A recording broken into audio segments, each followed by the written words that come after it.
E aí o Imagina começou, e a gente começou meio que na brincadeira, meio que para dar essa relaxada das coisas que a gente estava vivendo e falar um pouco das nossas próprias vivências de vida. E foi um momento que foi um pouco antes do boom do podcast. Então a gente chegou um pouquinho antes disso, assim. E aí é muito louco porque muita gente começou a ouvir podcast, começou a gostar de podcast, ouvindo o Imagina pela primeira vez. Então, o primeiro podcast que a pessoa ouviu foi o Imagina Juntos.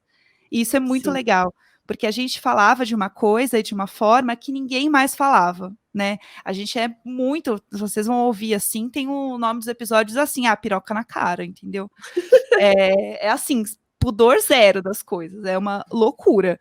E ninguém falava muito daquela forma num podcast grande como a gente acabou virando, né?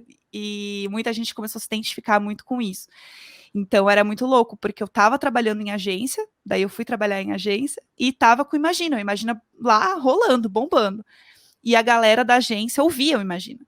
E eu assim, eu assim, falava umas coisas lá que eu não falo Então, você assim. ficava com vergonha? Então, sim, quando eu descobria que a pessoa ouvia. Eu sou muito Imaginer, eu adoro seu programa. E eu assim, essa semana eu falei como que eu lavei a minha buceta na pia do trabalho. E a galera do trabalho lá, assim, né? Sim, sim, Ouvindo. ouvindo tudo. Falei como que eu dormia na privada do trabalho, Mas por que você tudo. contava essas coisas?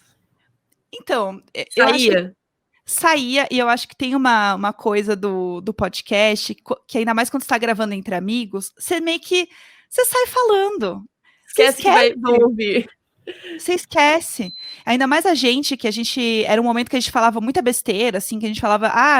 Tem um episódio que a galera adora, que é o Imagina Sem o Macho, que é só eu e a Tulin.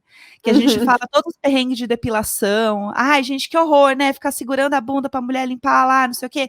Então, assim, a gente falava umas coisas, tipo, e a gente fala até hoje, assim, né? Muito abertamente sobre as coisas de uma maneira que eu meio que esquecia que as pessoas iam ouvir, assim. Um dia meu pai falou, eu ouvi seu podcast, adorei. E eu assim, que legal, Fode. que legal, pai, obrigada.